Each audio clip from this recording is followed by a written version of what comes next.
Les équipes de Thalassa vous invitent aujourd'hui sur le littoral atlantique, entre l'île de Noirmoutier en Vendée et les côtes de Nouvelle-Aquitaine pour une émission gourmande. Ou comment déguster les ressources de l'océan en s'engageant à ne pas l'épuiser. Sur l'île de Noirmoutier, Alexandre Couillon, chef 2 fois étoilé, exprime son respect pour l'océan au cœur de ses assiettes. Il pratique une gastronomie éthique, pleine d'imagination et délicieuse.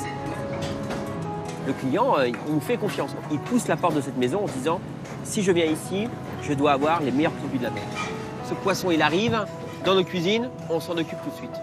À l'école, on nous apprend à reconnaître un poisson par rapport à la qualité de sa fraîcheur. Moi, je regarde par rapport à la brillance de sa peau, la couleur, les éclats de lumière qu'il y a dessus. Et là, je sais que c'est juste exceptionnel. C'est un truc de fou. C'est un truc de malade, ça. Ça, c'est un truc de malade. Dans le bassin d'Arcachon, Romain Zambotti est aujourd'hui l'unique pêcheur et le grand spécialiste des crabes verts, parfois surnommés crabes enragés à cause de leur voracité. Il y a 35 kilos dans ce casier. On a une certaine taille à respecter. Quand on en a des gros comme ça, par exemple, il y a des gens qui aiment bien les manger directement comme ça à l'apéritif. Mais pour commencer, direction Royan, où vous avez rendez-vous avec Sandrine Thomas, l'une des 2 seules femmes pêcheuses de bar de la commune. Sandrine est aussi maman et souhaite léguer à ses enfants un modèle de pêche responsable. Et il en faut du courage pour tout concilier.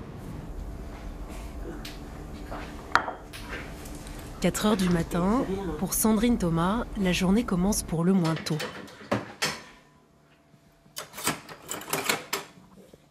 Moi, je suis dedans les poules, les coques, je suis dedans tout.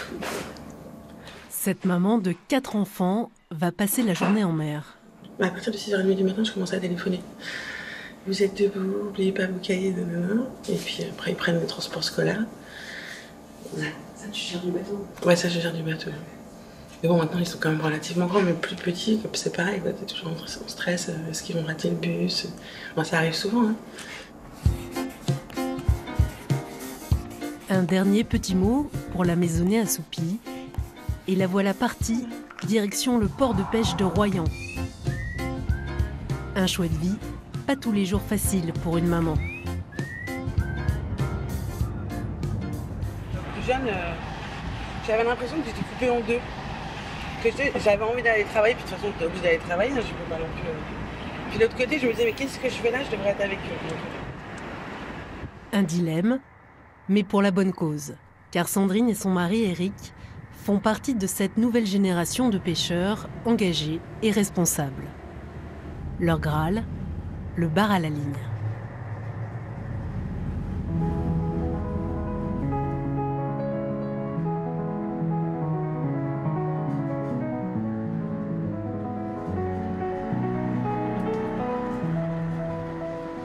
Cap sur leur zone de pêche, près du phare de Cordouan.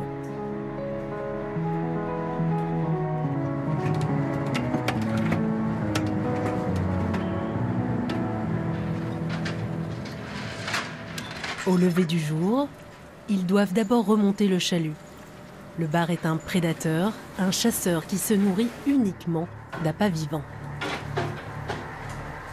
C'est des petits crabes nageurs qu'on pêche avec le chalut.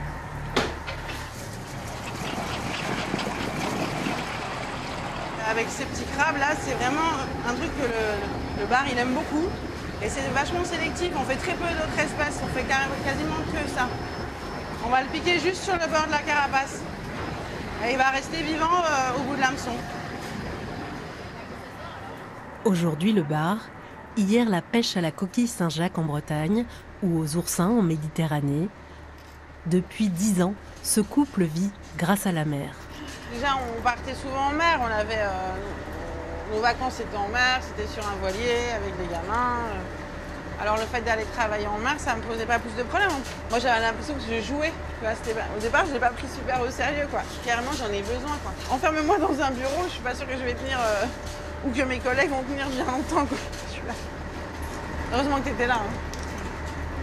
Il m'a tout appris. C'est une bosseuse. Puis elle a mon caractère, elle est gentille et tout. Hein. Elle n'est pas formidable. Hein. Sandrine est l'une des 2 seules femmes à pêcher le bar à la ligne à Royan. Non, si les lignes, moi j'ai tout de suite aimé. Tu vois que c'est un métier, c'est pas un métier de bagnard, c'est un métier tu fais du poisson noble. C'est une pêche respectueuse que qui force pas. Tu forces pas trop ton corps. Bon après les horaires, etc. Mais au niveau, t'as pas besoin d'être fort, d'être costaud pour pouvoir être marin-pêcheur. Tranquillou bilou. Sur son bateau, aucun déchet ne doit être rejeté par-dessus bord. Sandrine récupère le moindre petit bout de nylon. Même si c'est des petites quantités, mais tu vois, rien que ça, sur un quart d'heure, 20 minutes de pêche qu'on vient de faire, multiplié par 7, 8, 9, 10, par 200 jours de l'année, t'imagines la touffe que ça fait, ça. Et c'est impressionnant les quantités de petits plastiques comme ça qui sont les pires en fait. Moi, ça m'embête, ça me pose un problème de conscience de ne pas respecter le milieu qui me nourrit et qui fait vivre toute ma famille. Ça m'embête. On devrait être les premiers, on devrait vraiment être les premiers en plus, les marins-pêcheurs à être... Mais je pense qu'il y en a de plus en plus et les gens ils sont conscients de ça. Alors, on est toujours sur l'eau, on vit que de ça, on en dépense 100%, donc on devrait vraiment être les plus vigilants, les plus respectueux. Après plusieurs heures d'attente, le couple remonte ses premiers bars vivants. Une pêche durable, raisonnée et sélective, sans capture accidentelle d'autres espèces. Bienvenue.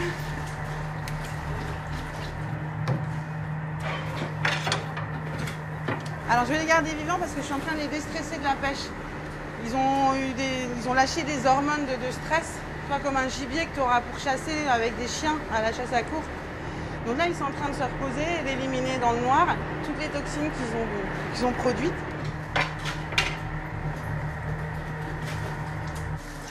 Sa technique d'abattage est aussi surprenante.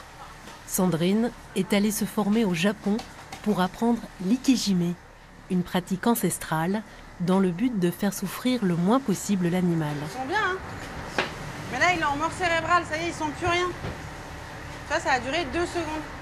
Bah, les avantages de l'ikejime, c'est que tu vas abattre ta proie et non pas la laisser mourir, la laisser s'asphyxier.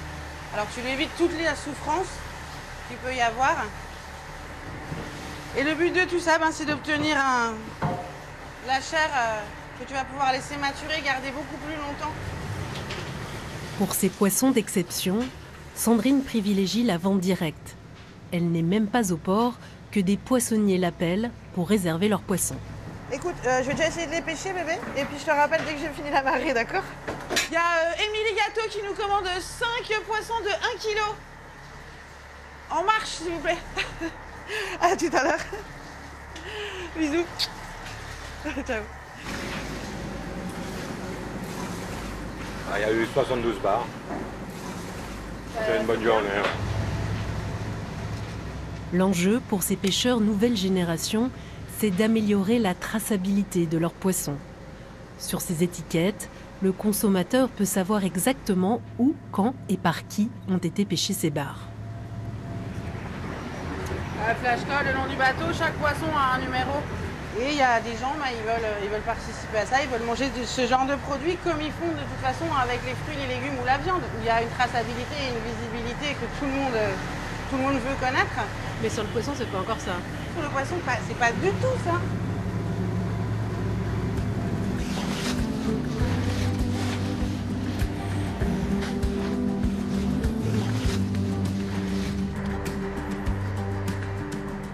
De retour au port, la poissonnière les attend directement sur le quai. Yes. Ah, c'est beau. Il est beau, hein? Ouais. C'est vraiment super bien. Juste un maillon et le consommateur. Puis pour l'empreinte carbone, pour plein de choses. Le poisson, il sort du port de Royan, il va directement à 10-15 km, quoi. Il n'y a pas de chambre froide, il n'y a pas de glace. Là, c'est top, quoi. Allez, profitez, barre de ligne Ikejime ce matin. Exceptionnel. Pêcher à la ligne en plus, Ikejime, il est superbe. De retour à terre, Sandrine fait le tour de ses clients. Allez. Celle-là d'hier, celle-là. L'autre est déjà partie. Ah ouais, elle est déjà partie, mais... Non, mais elle l'a acheté, mais elle est déjà vendue. Oui, ok. Mais les gens, ils se rendent compte qu'ils font la différence quand même. Mais je vais déjà faire son filet, on regardera sur les poissons. Oui, tout à fait. Et toi aussi, tu fais la différence sur les poissons? Ah bah carrément. Ah bah, oui. Sur la conservation et tout. La conservation, puis regarde la qualité, c'est beau. Quoi. Moi, je rêverais que Babette, elle mette des écrans et qu'au moment qu'elle vend mon poisson ou le poisson de votre bateau, eh ben, les gens qui sont en train d'attendre, ils nous voient en action de pêche, comment sont traités. Et là, ce serait grandiose. Sauf qu'aujourd'hui, nous sommes très loin de cette traçabilité.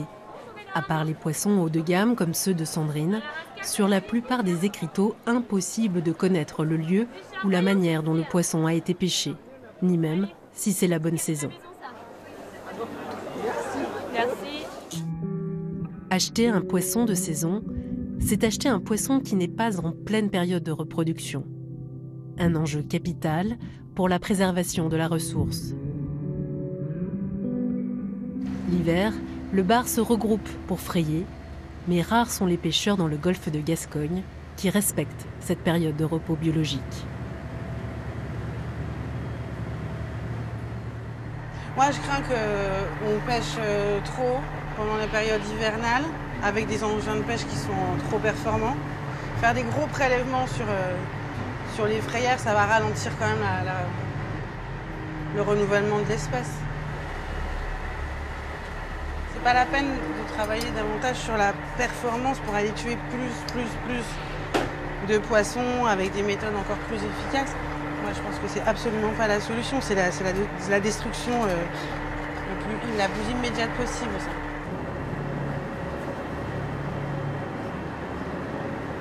Si tu as un bateau à taille humaine qui n'est pas 365 jours par an sur l'eau, t'es pas suffisamment performant pour détruire la ressource, puisque tu vas forcément rester chez toi quand il fait pas beau, et ça va être forcément pendant les mois d'hiver.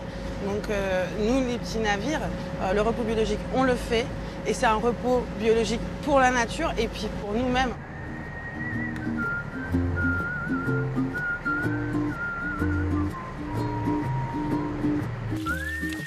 Retour chez la famille Thomas. Malgré des conditions de travail parfois difficiles, Sandrine et Eric ont transmis leur passion à 2 de leurs enfants. Nous, on regarde pas l'heure, on regarde les marées, on regarde la météo. On est dépendant de la météo. On sait très bien qu'il y aura des jours de repos, peut-être 1 semaine, 2 semaines à suivre. Alors quand on y est, et on regarde pas l'heure. C'est la météo que tu commences à l'orage. Il y a des jeunes, mais sauf qu'il n'y en a pas beaucoup. Il n'y a pas plus de pêcheurs qu'avant, il y en a de moins en moins, mais il y a quand même des jeunes qui y vont. On est nombreux à être, on est de plus en plus nombreux, je pense, à être des bons élèves et à vouloir continuer, pas qu'aujourd'hui, mais demain, après-demain, à encore avoir des pêcheurs, des bateaux, des ports vivants. Économiquement, tu peux travailler sur des petites unités, très bien t'en sortir, avoir une vie à terre, une vie de famille sympa. Ce qu'il faut, c'est respecter les gens, la nature, et on devrait y arriver. Hein. Émile vient juste de sortir du lycée maritime de La Rochelle. Sandrine et Eric lui démontrent tous les jours qu'un avenir dans la pêche est aujourd'hui encore possible. Cap maintenant sur l'île de Noirmoutier. Vous êtes invité dans l'intimité d'un chef 2 fois étoilé, Alexandre Couillon. Toute sa démarche et toute sa créativité reposent sur son amour et son respect pour l'océan. Une haute gastronomie engagée, voire militante, tout entière inspirée par le spectacle de la nature, par sa beauté, parfois par ses blessures.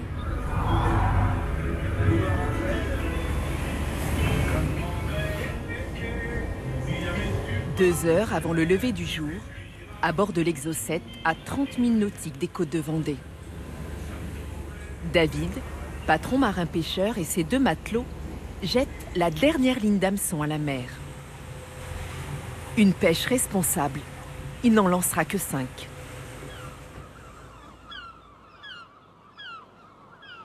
Au même moment, comme tous les matins, au port de l'Herbaudière, à l'extrême nord-ouest de l'île de Noirmoutier, le rituel est le même pour Alexandre Couillon. Je me lève le matin, la première chose que je fais, c'est que je regarde le port en fin de compte. Voir l'activité, c'est très important, cette activité qui grouille autour de ce port, c'est super important. C'est vital, c'est vraiment... c'est le cœur même, c'est le poumon même de notre travail au quotidien en fin de compte. Alexandre n'ira pas plus loin que le bout de la jetée. Pourtant, toute sa famille est issue d'une longue lignée de pêcheurs ou de marins patates, comme on les appelait sur l'île, pour ceux qui travaillaient à la fois sur les bateaux et dans les champs de pommes de terre. Partir comme ça seul sur un bateau, c'est juste... voilà, même si pour moi personnellement la mer me fait peur, c'est-à-dire que quand je regarde au loin, quand je vois ça, mais c'est rassurant, c'est-à-dire que je me sens plus à l'aise près de l'eau que dans des prairies, entre des montagnes par exemple.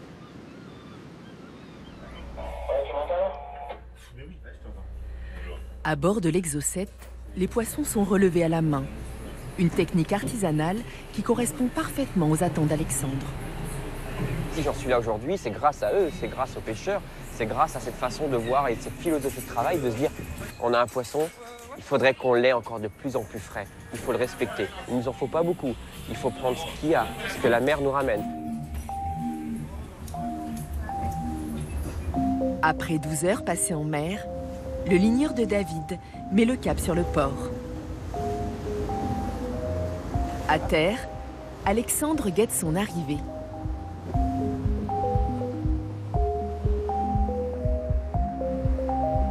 Salut! C'est bien le seul moment où vous le verrez embarquer sur un bateau. Salut David! Salut, Ça va? Salut toi. Bien pêché? On fait ce qu'on peut, mais Ouais. on va pas se plaindre. Ah, on va pas se plaindre, ça va? Quand on a ça, avec la couleur, d'abord on le voit au niveau... On dit toujours, à l'école, on nous apprend à reconnaître un poisson par rapport à la qualité de sa fraîcheur. Moi, je regarde par rapport à la brillance de sa peau, la couleur, les éclats de lumière qu'il y a dessus. Et là, je sais que c'est juste exceptionnel. C'est un truc de fou. C'est un truc de malade, ça. Ça, c'est un truc de malade. Hein. Une grosse pièce comme ça, on l'attend toute la journée, quoi. On la voit arriver, c'est le Graal de la journée. Et on sait que cette pièce-là, direct, elle va aller à Alexandre. Alexandre Couillon, à la tête de l'unique restaurant 2 étoiles de la région Vendée, est garant d'une cuisine extrêmement engagée, qui respecte les saisons et qui tient compte de la ressource. Son établissement, la Marine, se trouve dans un endroit isolé, au port de l'Herbaudière, à l'extrême nord-ouest de l'île de Noirmoutier. Et pourtant, ce chef étoilé fait partie du cercle très fermé des 10 meilleurs chefs cuisiniers de la planète. Il est reconnu par ses pairs et cuisine les produits de la mer comme personne. S'il vous plaît. Allez, on enchaîne, s'il vous plaît. Allez, on perd pas de temps, on y va, s'il vous plaît. On y va, on y va. On lâche pas la cadence. Hein. Des gestes méticuleux. De la haute couture. Des assiettes dressées au millimètre près. Ces dernières années, sa cuisine a été couronnée de récompenses. Vas-y, fais le point. Vas-y, fais le point, vas-y. Allez, vas-y, dresse, c'est parti. De chachard, ça part. Le client, il nous fait confiance. Il pousse la porte de cette maison en se disant si je viens ici, je dois avoir les meilleurs produits de la mer. Ce poisson, il arrive dans nos cuisines, on s'en occupe tout de suite. S'il vous plaît.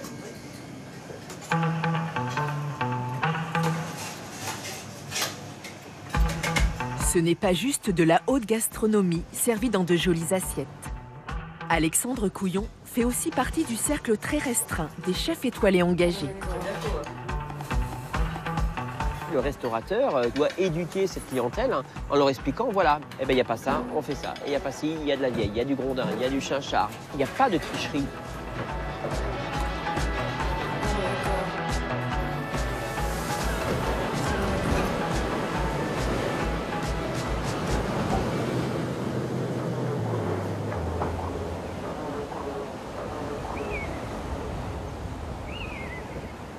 Né à Dakar, Alexandre revient à l'âge de 6 ans sur l'île de Noirmoutier, la terre de ses ancêtres. Il y découvre les plages battues par les vents et éprouve le besoin de restituer les forces de l'océan dans ses menus. Tout l'univers marin de son île l'inspire. De la puissance des vagues, aux embruns des plages de la Cantine ou de la Guérinière, aux herbes des dunes à l'ombre des moulins, jusqu'à la très graphique plage du Bois de la Chaise.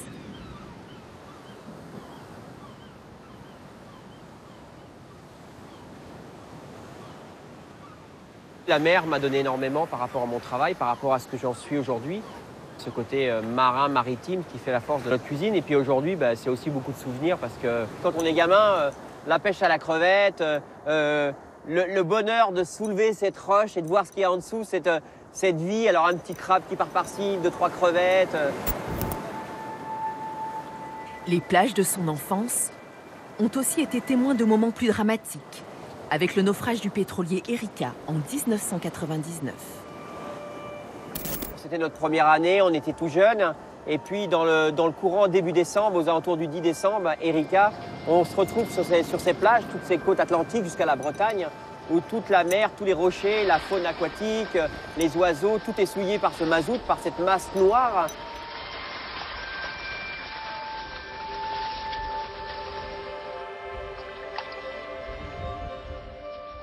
Et en fin de compte, on ne réalise pas trop. On est jeune, on est pris par le tourment, alors on donne un coup de main. On a nettoyé toutes ces plages, on a ramassé, on a été présent, étant gamin. Et puis les années passent. Le temps pour les plages de guérir, de retrouver leur aspect d'origine, et le temps pour Alexandre d'exprimer dans l'assiette ce qui l'a profondément marqué. Un jour, il y a un commis qui... Je lui dis, tu peux me préparer prépare-moi un bouillon un bouillon d'encre noire, un bouillon d'encornet. Et puis il découpe les encornets et puis il laisse tout comme ça. Et là, sur le piano, j'arrive et je retrouve, je dis mais qu'est-ce que t'as fait là? Oh là, malheureux, qu'est-ce que t'as fait? Et on se retrouve avec un bouillon noir. Il faut savoir que la couleur noire aujourd'hui, dans cette cuisine, c'est beaucoup plus compliqué que c'est pas une couleur qu'on attend vraiment. Et là, j'ai un flash. Je revois l'océan qui est tout noir. Et on s'est dit, mais pourquoi on ne traiterait pas cette huître? Cette huître simplement pochée dans cette espèce de bouillon noir et lui redonner vie avec le malheur de ce qui s'est passé. On a imaginé un peu de tapioca dessus, qui peut être un faux caviar, et puis aussi les fameuses boulettes. Et il y ajoute de la poudre de lard de Colonnata pour représenter le sable. Et juste posé dessus, on a fait une pastille de sucre qui vient se déposer dessus, qui rappelle la nacre. S'il vous plaît. Avec cette création, il célèbre l'incroyable capacité de résilience du milieu marin.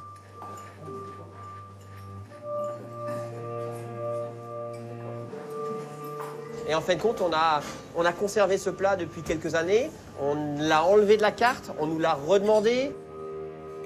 Cette recette, devenue emblématique, ainsi que l'évolution de sa créativité, lui permettent de décrocher sa 2e étoile en 2013. Là où le chef excelle, c'est dans son travail du poisson. Il suffit de le voir découper un simple merlan. Un véritable cérémonial, très respectueux de l'animal.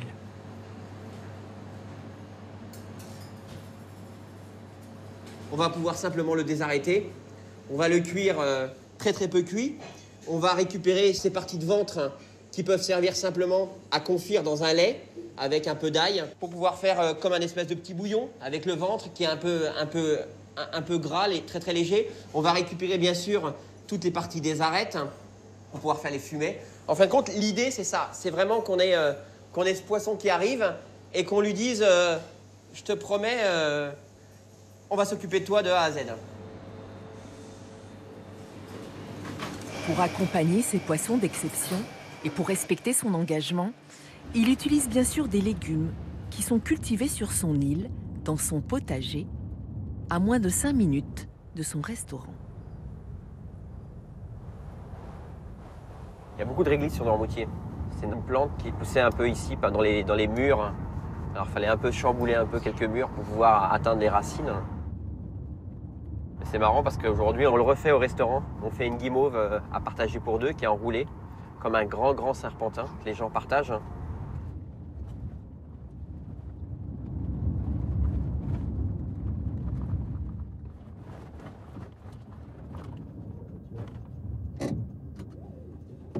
T'as vu les haricots comme ils sont beaux, ceux qui sont partis là? Ouais, enfin j'en passe un peu plus de haricots verts parce que ils sont super beaux là. On les passe dans un plat mais on n'en passe pas assez. Dans le potager d'Alexandre, c'est Estelle, la jeune jardinière, qui depuis 3 ans suit de près les fruits et les légumes.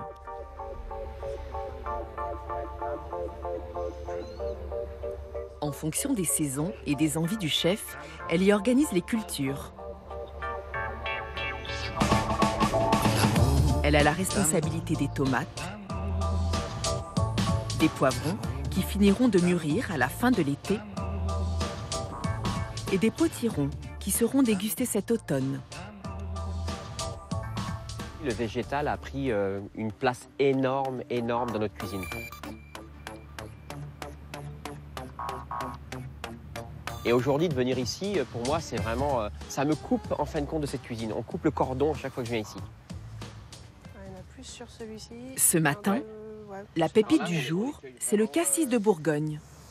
Tu prends vraiment les noirs, ceux qui sont vraiment bien avancés.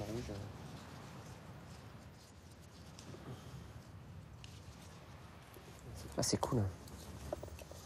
Il y en a pas mal quand même, hein. Ouais, on peut faire remplir une petite boîte. Regarde ce qu'il y a là. On a l'impression qu'on est dans une grande bijouterie, on rentre dedans et on a toute cette réflexion de dire « Ah, on a un peu de cassis là, on a 3 radis ». Alors c'est vrai que c'est une cuisine, entre guillemets, de dinette, hein, mais c'est une cuisine sur mesure. Une cuisine capable de s'adapter très rapidement lors de circonstances exceptionnelles. Au moment de la crise sanitaire, lorsque la France est paralysée par le confinement, la brigade d'élite d'Alexandre Couillon prend des allures de restauration collective et propose des plats emportés.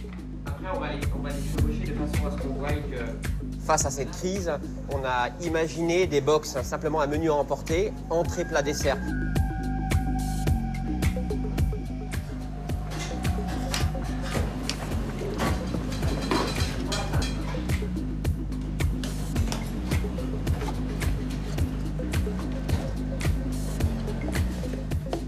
On a estimé aussi d'appliquer un menu accessible, c'est-à-dire à 20 €, pour pouvoir satisfaire vraiment tout le monde, pour que tout le monde puisse goûter et profiter du moment, parce que c'est une situation qui était assez critique. On a cette chance d'avoir tous les légumes du jardin. Alors on a imaginé avec tout le fenouil qu'on avait au jardin, plus fenouil sauvage, crème de fenouil. On va faire comme une petite salade en entrée avec un bon fromage blanc, un pot de thon cuisiné, des herbes fraîches, un peu d'acidité, un peu de salé. Ensuite, on a du merlu. Ce matin, il y avait beaucoup de merlu à la criée. Les premiers merlus arrivent. Merlu, crème de carotte, voilà, à la vapeur de verveine. On a plein de verveine dans le jardin. Et puis en dessert, comme on est en plein dans les fraises, on va faire un petit baba infusé au sirop d'épices léger, une belle chantilly, quelques fraises sur un coulis de fruits rouges. Durant la période de confinement, Alexandre Couillon et son équipe ont réussi à confectionner une centaine de repas par jour.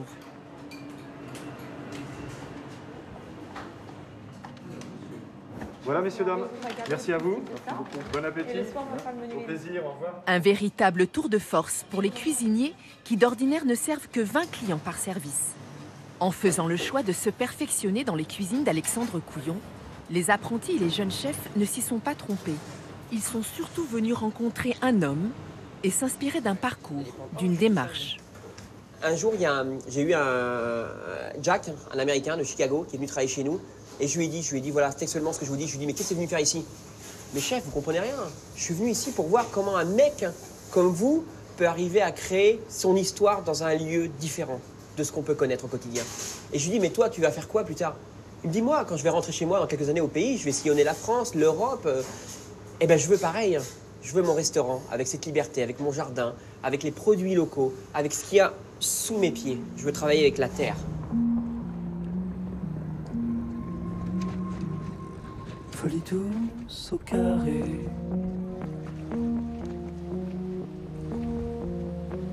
Folie douce, je te vois.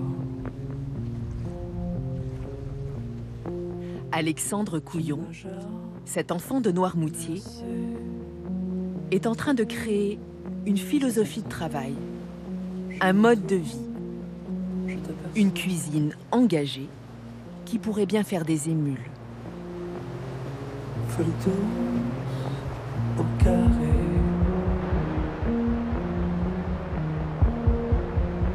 Folie douce, je te vois. Dans le bassin d'Arcachon, Romain Zambotti est aujourd'hui l'unique pêcheur de crabes verts, dit aussi crabes enragés ou chancres, une espèce robuste, vorace, qui décime les naissins d'huîtres. Romain contribue donc non seulement au maintien d'un équilibre de l'écosystème, il fait aussi le bonheur des restaurateurs et des scientifiques qui s'intéressent à cette espèce.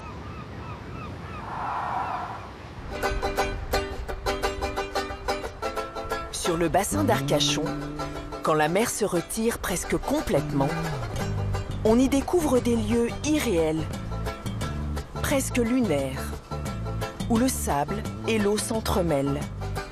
Des endroits difficilement accessibles en bateau.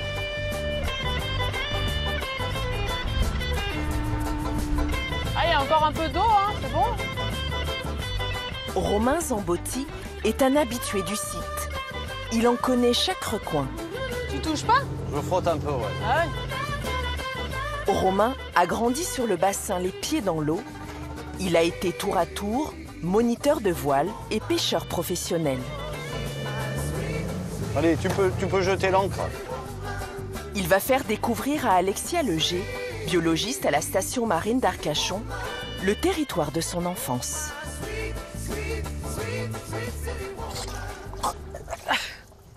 C'est le piège. Je me suis fait gicler dessus. Heureusement que j'ai pris un autre t-shirt. Alors là, je vois c'est pas, tu peux l'attraper. Vas-y, tu peux tester. Au lieu de prendre le crabe direct, tu passes la main autour et tu l'envases. Et comme ça, il te pince pas. Ouais, c'est un petit, ça va. Je vais me spécialiser dans les petits crabes verts, je crois. C'est pas mal aussi comme technique. Ouais. C'est une femelle avec des œufs. Je trouve que c'est atypique un petit peu, finalement. J'aime bien, moi, de temps en temps, venir remonter les chenaux comme ça. C'est super sympa, en plus, avec le bateau, de remonter les chenaux, de se retrouver au milieu des vases. Je trouve ça très agréable. En plus, c'est calme, il n'y a personne. J'aime bien un petit peu ce côté un petit peu solitaire. Et puis, voilà, c'est assez spécial, mais bon. Chacun son truc, de toute façon. Tu viens encore, tu pêches plus au trou maintenant, de toute manière. Là, ah ben non, je fais au casier, mais c'est quand j'étais petit, là, avec mon papa qu'on pêchait comme ça, pour se faire de la soupe. Mais après, c'est pas la même pêche que la pêche au casier, finalement. C'est-à-dire que là, c'est pas pour faire de la production. L'hiver, est-ce qu'ils vont aller dans les chenaux parce que justement... Non, mais ceux-là, ils sont sédentaires, tu vois. Ils restent là? Ouais. C'est les HLM. L'hiver ou l'été, ouais, exactement. Moi, je suis persuadé de ça. Oui, il y en a toujours, tout le long de l'année, de toute façon, il y en a toujours. Ces chenaux, qu'on appelle estailles dans la région, sont un peu la maison de l'animal préféré de Romain, le fameux petit crabe vert du bassin. Les méandres qui s'étendent sur des kilomètres en fourmilles. À partir de ce modèle très simple, qu'on peut facilement apporter à l'université, on vient avec de l'eau de mer et on peut montrer des principes sur la respiration aquatique des animaux, des adaptations. Donc ça, c'est très intéressant comme modèle. Là, il va être dans ces terriers là où il y a toujours un peu d'humidité. On a vu, ça garde toujours de l'eau. Donc là, le crabe, il va rester dans un environnement humide. Et là, comme il va devoir attendre encore 4 ou 5 heures que l'eau remonte, ça ne lui pose pas de problème, ni en termes de respiration, pour attendre le retour de la marée qui va se faire tout à l'heure. Et quand la marée remonte, Romain ne perd pas de temps. Il part capturer en grosse quantité les fameux crustacés. Car son vrai métier, pêcheur de crabes verts.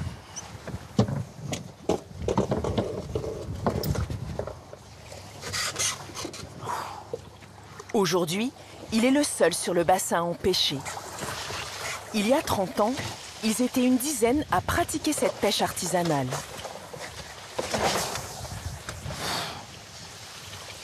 Ah, c'est lourd, hein.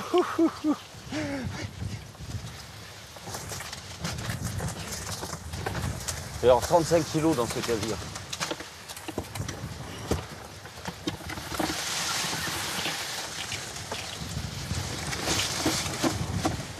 Tu vois, 2 casiers, une poubelle.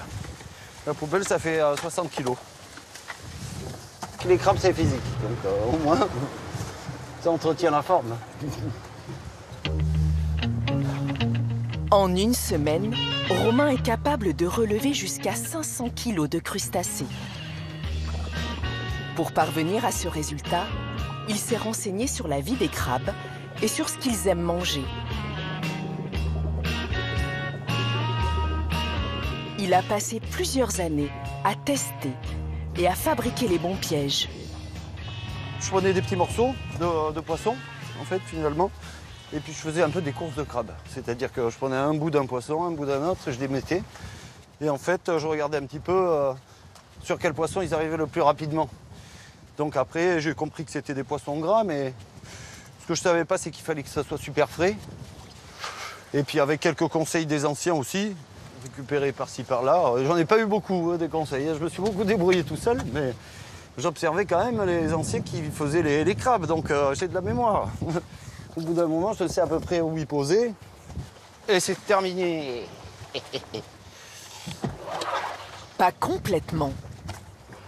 De retour de pêche, Romain doit encore trier ses proies dans sa cabane. Au port, il est le seul à en pincer pour les crabes verts. Tous les autres travailleurs sont des ostréiculteurs.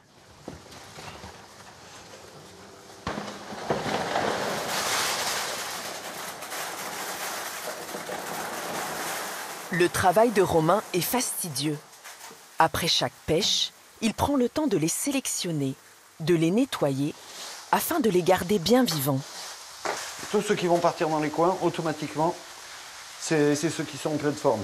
Ils montent, ils montent, ils montent, ils montent. Des fois, le bassin, ils arrivent presque jusqu'en haut. J'enlève tous ceux qui sont un peu faibles. Il suffit d'un crabe mort pour déclencher une hécatombe. Voilà. Romain doit rester vigilant. Ces dernières années, l'intrépide petit crabe vert semblait avoir disparu sur le littoral. Mais en fait, il était juste bien caché. Avant, en Andernos, par exemple, il y avait beaucoup de crabes sur la plage parce qu'il y avait de la bouffe. Mais maintenant, l'hydraulique du bassin qui s'envase et il y a de plus en plus de sable. Finalement, il y a beaucoup moins à manger. Donc forcément, ils sont plus réunis dans les chenaux. Quand il fait chaud comme ça, il faut toujours les arroser pour pouvoir les garder bien en vie. Il faut qu'ils brillent. À partir du moment où ils brillent, les crabes, c'est qu'ils sont nickel. Dès qu'ils commencent à sécher, après, c'est pas bon. Mais c'est solide. Et très agile et surtout futé. C'est prêt? 1, 2, 3. Il faut aller vite parce que sur les colis polystyrène, ils arrivent à s'accrocher au bord. Et du coup, ils s'en vont. On met toujours un poids parce qu'ils arrivent à soulever le couvercle. Donc, des fois, on se retourne et il y a plein de crabes dans la cabane. C'est prêt? 1, 2, 3. Ils sont rapides. Voilà, il y a ça, ça et ça. Mais on va vous filer un coup de main. Les crabes sont des produits vivants. Ils doivent être livrés rapidement dans les boutiques d'appât. Le travail du crabe vert est sans répit. Romain doit maintenant déterminer les différents gabarits. Les pêcheurs de la Méditerranée et du Pays Basque sont friands des plus petits qu'ils accrocheront à leurs hameçons. On a une certaine taille à respecter. On ne peut pas vendre les gros crabes pour les appâts, donc on fait des trous d'une certaine taille. Ça fait à peu près 3 cm. Pour la dorade, ça marche super bien. Les plus gros partent chez les marailleurs et dans les restaurants pour les fonds de sauce, les soupes ou les bouillabaisse.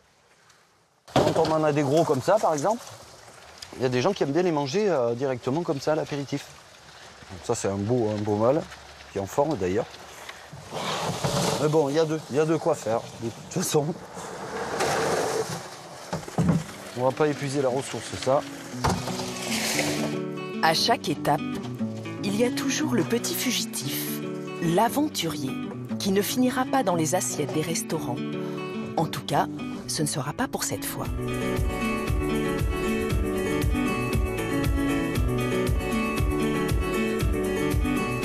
Aujourd'hui, Romain change de décor. Il quitte sa cabane rustique car il tient à faire une livraison express lui-même de l'autre côté du bassin. Là, on va livrer Stéphane Carade, c'est le chef double étoilé de l'hôtel Aïza. Il me prend les crabes pour faire ses plats. Bien, bonjour. Ça va? Tu vas bien? Ça va bien? Ouais. La pêche était bonne? Ouais, la pêche a été bonne. Tu viens de le pêcher là, ouais? Ouais, exactement. Allez, hop, ça bouge, hein. Impeccable. Là, on va faire la soupe. Exactement. La cuisine, c'est physique aussi, tu vois, la preuve.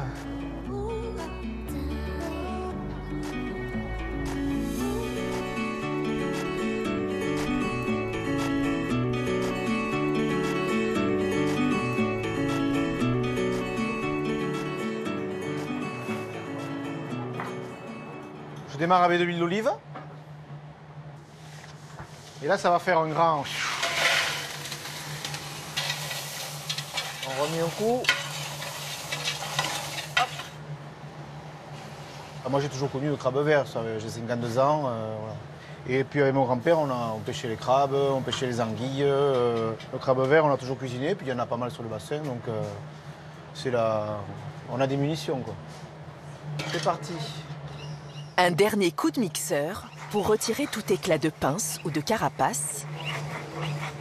Au moment du dressage, le crustacé trapu est méconnaissable. Il a été transformé de A à Z. Allez, les petites sèches pour la petite pomme de terre. Et dedans, on a mis un aioli. Là, j'ai du mini basilic. Voilà. Et donc après, on verse la soupe. Alors là, je l'ai un peu émulsionnée. Tu vois, elle est quand même assez épaisse. Merci le pain d'épices. Et voilà. Le petit crabe, il a plein de goût. Il est tout iodé, il est excellent, quoi. Donc pourquoi aller chercher les trucs ailleurs alors qu'on l'a ici, quoi, hein?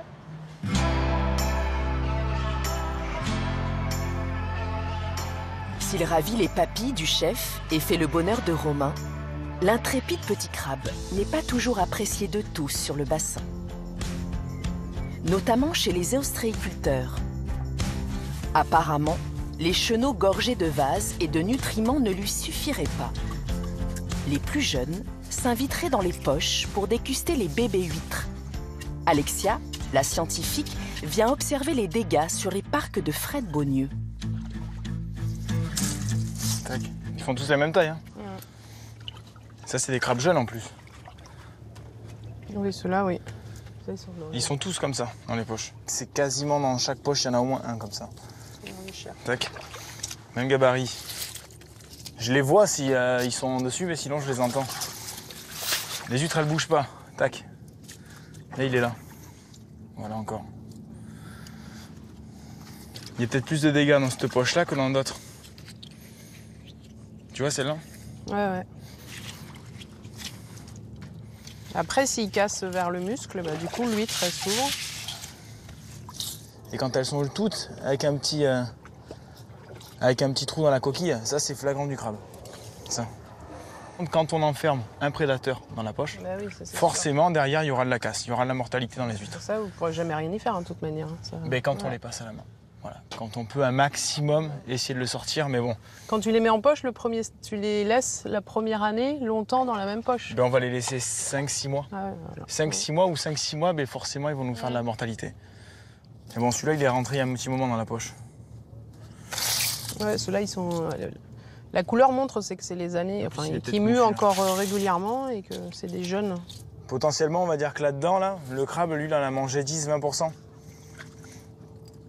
Au début, dans les toutes petites.